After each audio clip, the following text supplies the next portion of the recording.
Hi friends, welcome to SK innovations. இன்றைக்கி நம்ம என்ன பார்க்க போகிறோன்னா ஈஸ்ட் ஓவன் இது ரெண்டுமே இல்லாமல் எப்படி ஈஸியாக வீட்லேயே பீட்சா பண்ணலான்னு பார்க்கலாம். இப்போ ஒரு பவுலில் 1 கப் அளவுக்கு மைதா மாவு எடுத்துக்கிறேன். 1 கப் பார்த்திங்கன்னா 1/4 கிலோ அளவுக்கு மைதா மாவு. இது கூடவே 1 டீஸ்பூன் அளவுக்கு பேக்கிங் பவுடர், 1/2 டீஸ்பூன் அளவுக்கு பேக்கிங் சோடா சேர்த்துக்கலாம். பேக்கிங் பவுடர் பேக்கிங் சோடா இல்லாதவங்க 1 பேக்கெட் அளவுக்கு ஈனோ சின்ன பேக்கெட் இருக்குது இல்லைங்களா, அது 1 பேக்கெட் அளவுக்கு சேர்த்துக்கோங்க. அடுத்து இதோட 1/2 டீஸ்பூன் அளவுக்கு உப்பு சேர்த்துக்கிறேன். இதோட 2 டீஸ்பூன் அளவுக்கு சர்க்கரை சேர்த்துருக்கேன். சர்க்கரை சேர்த்தது பார்த்திங்கன்னா வீடியோவில் ரெக்கார்ட் ஆகல, நீங்கள் மறக்காமல் சர்க்கரையும் சேர்த்துக்கோங்க. அப்போ தான் பீஸாவோட பன் வந்து நல்லா டேஸ்ட்டாக இருக்கும். இப்போ இதை ஒரு விஸ்கோ இல்லாட்டி ஒரு ஃபோக் ஸ்பூனோ யூஸ் பண்ணி நல்லா கலந்து விட்டுக்கோங்க. நம்ம சேர்த்துருக்கக்கூடிய மைதா மாவு, பேக்கிங் பவுடர், பேக்கிங் சோடா எல்லாமே நல்லா மிக்ஸ் ஆகி வரணும். அடுத்து இதோட பார்த்திங்கன்னா ஈஸ்ட்டுக்கு பதிலாக நம்ம இன்றைக்கி கெட்டியான புளிப்பு இல்லாத தயிர் வந்து 3 டீஸ்பூன் அளவுக்கு சேர்த்துக்கிறேன்.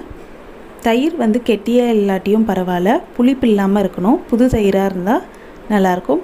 ஏற்கனவே துவைச்சி ஒரு நாள் ஆன தயிர்லாம் யூஸ் பண்ணாதீங்க.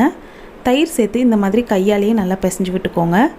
நல்லா பிசைஞ்சிட்ட பிறகு கொஞ்சம் கொஞ்சமாக தண்ணி சேர்த்து கொஞ்சம் சப்பாத்தி மாவை விட கொஞ்சம் தளர்வாக இருக்கிற அளவுக்கு மாவை வந்து பிசைஞ்சு எடுத்துக்கோங்க. பாருங்கள், இந்த அளவுக்கு இருக்கணும் மாவு.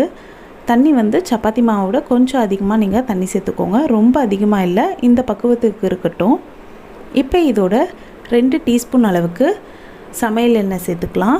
சமையல் எண்ணெய் பார்த்திங்கன்னா ரீஃபைண்ட் ஆயில் சேர்த்துக்கோங்க. அப்படி இல்லாட்டி வாசனை இல்லாத ஏதாச்சும் எண்ணெய் நீங்கள் சேர்த்துக்கலாம்.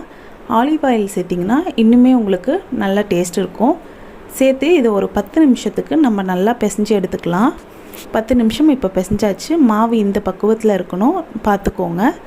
இப்போ இது அப்படியே இருக்கட்டும். அடுத்து இப்போ ஒரு பிளேட்டில் கொஞ்சமாக வெங்காயம், தக்காளி, குடைமிளகாய் கட் பண்ணி வச்சுருக்கேன். இப்போ இதில் பார்த்திங்கன்னா கொஞ்சமாக உப்பு தூவிக்கிறேன். கூடவே ஒரு 2 சிட்டிகை அளவுக்கு மிளகாய் தூள் சேர்த்துக்கலாம். சேர்த்துட்டு இதை ஒவ்வொன்றுமே தனித்தனியாக நல்லா மிக்ஸ் பண்ணி விட்டுக்கிறேன். இந்த மாதிரி நம்ம மிக்ஸ் பண்ணிவிட்டு பீட்சா மேலே வந்து சேர்க்கும்போது இந்த காய்கறிகளுமே நல்ல டேஸ்ட்டில் இருக்கும். வேணும்னா நீங்கள் இது எல்லாமே ஒரு பேனில் எண்ணெய்லாம் சேர்க்காமல் சும்மா 1 நிமிஷத்துக்கு வதக்கி கூட எடுத்துக்கலாம். அடுத்து இப்போ ஒரு பீட்சா பிளேட்லேயோ இல்லாட்டி ஒரு அலுமினியம் இல்லாட்டி சில்வர் பிளேட்டில் லைட்டாக ஆயில் க்ரீஸ் பண்ணிவிட்டு இந்த மாதிரி நம்ம ரெடி பண்ணி வச்சுருக்க மாவை வந்து தட்டி விட்டுக்கோங்க. அடுத்து மாவு பார்த்திங்கன்னா பேக்காகி வரும்போது மேலே எழும்பாமல் இருக்கிறதுக்காக ஒரு ஃபோக் ஸ்பூனை பயன்படுத்தி இந்த மாதிரி நல்லா எல்லா சைடுமே லைட்டாக குத்தி விட்டுக்கலாம்.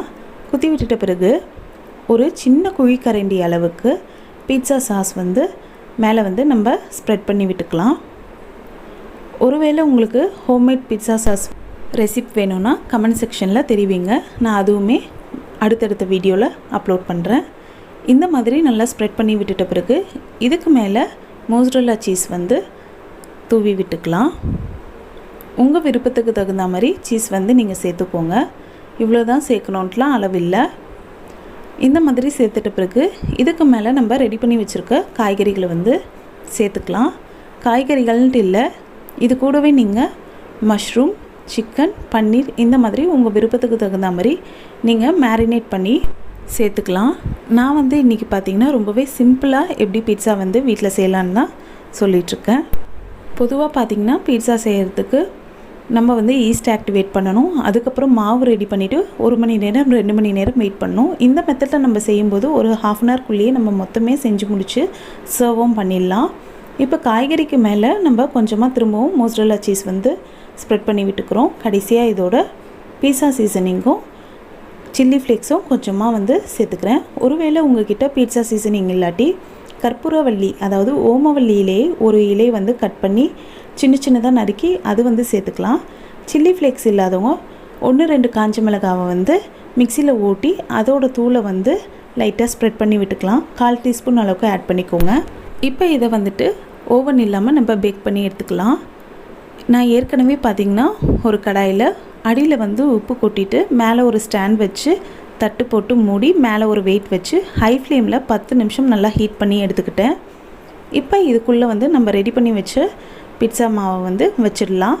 வச்சுட்டு திரும்பவும் தட்டு போட்டு மூடி மேலே வந்து ஒரு வெயிட்டை வச்சுட்டு லோ டு மீடியம் ஃப்ளேமில் வச்சு 15லேருந்து ஒரு 20 நிமிஷம் அளவுக்கு இதை நம்ம பேக் பண்ணி எடுத்துக்கலாம்.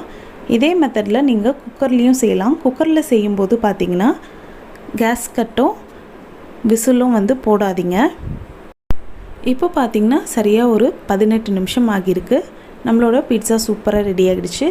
இப்போ இது நம்ம வெளியில் எடுத்துடலாம். வெளியில் எடுக்கிறதுக்கு முன்னாடி இந்த மாதிரி ஒரு கரண்டி வச்சு ஓரங்களை லைட்டாக இந்த மாதிரி தூக்கி விட்டுக்கோங்க. அடுத்து இந்த மாதிரி தட்டையாக இருக்கக்கூடிய தோசை கரண்டியோ இல்லாட்டி ஸ்பேச்சுலாவோ யூஸ் பண்ணி நீங்கள் இதை ஒரு பிளேட்டுக்கு மாற்றிக்கலாம். அடுத்து உங்களுக்கு வேண்டிய சைஸில் நீங்கள் இதை கட் பண்ணிக்கலாம். பீட்சா கட்டர்ன்ட்டு இல்லை, நீங்கள் சாதாரண கத்தியை பயன்படுத்தி கூட நீங்கள் கட் பண்ணி எடுத்துக்கலாம். இப்போ இதை உங்களுக்கு கட் பண்ணிவிட்டு காட்டுறேன் பாருங்கள். அவ்வளோதான், நம்மளோட பீட்சா சூப்பராக ரெடி ஆகிடுச்சு. இனிமேல் பீட்சா செய்யணுன்னா ஒரு 2 மணி நேரம் 3 மணி நேரம் வெயிட் பண்ணணுன்ட்டு அவசியம் இல்லை. ஓவன் இருக்கணும், ஈஸ்ட் இருக்கணுன்ட்டு அவசியம் இல்லை. இந்த மாதிரி ஈஸியாக அதுவும் குயிக்காக நம்ம செய்து முடிச்சிடலாம். அதே மாதிரி உங்கள் விருப்பத்துக்கு தகுந்த மாதிரி நீங்கள் இதில் வந்து காய்கறிகளோ இல்லாட்டி மீட்டோ கூட ஆட் பண்ணிக்கலாம். பாருங்கள் எவ்வளோ சூப்பராக நல்லா சீஸியாகவும் கலர்ஃபுல்லாகவும் இருக்குன்ட்டு. இனிமேல் வந்து பீட்சா செய்யணுன்னா இந்த மெத்தடில் செய்து பாருங்கள். ரொம்பவே ஈஸியாகவும் இருக்கும், டேஸ்ட்டாகவும் இருக்கும். பீட்சா பார்த்திங்கன்னா இந்த மாதிரி சீஸியாக எப்போ இருக்குன்னா பீட்சா ஓரளவுக்கு சூடாக இருக்கிற வரைக்கும் தான் இருக்கும். ஒருவேளை சூடு ஆறிடுச்சுன்னா சீஸ் வந்து இந்த மாதிரி லேயராக வராது, கொஞ்சம் ரப்பர் மாதிரி இருக்கும். அதனால் சூடாகவே சர்வ் பண்ணுங்கள், அப்போ ரொம்பவே சூப்பராக இருக்கும். இந்த வீடியோ உங்களுக்கு பிடிச்சிருந்தால் லைக் பண்ணுங்கள், ஷேர் பண்ணுங்கள், கமெண்ட் பண்ணுங்கள். நம்ம சேனலை ஃபஸ்ட் டைம் பார்க்குறீங்கன்னா மறக்காமல் சப்ஸ்கிரைப் பண்ணுங்கள். தேங்க்ஸ் ஃபார் வாட்சிங் ஃப்ரெண்ட்ஸ்.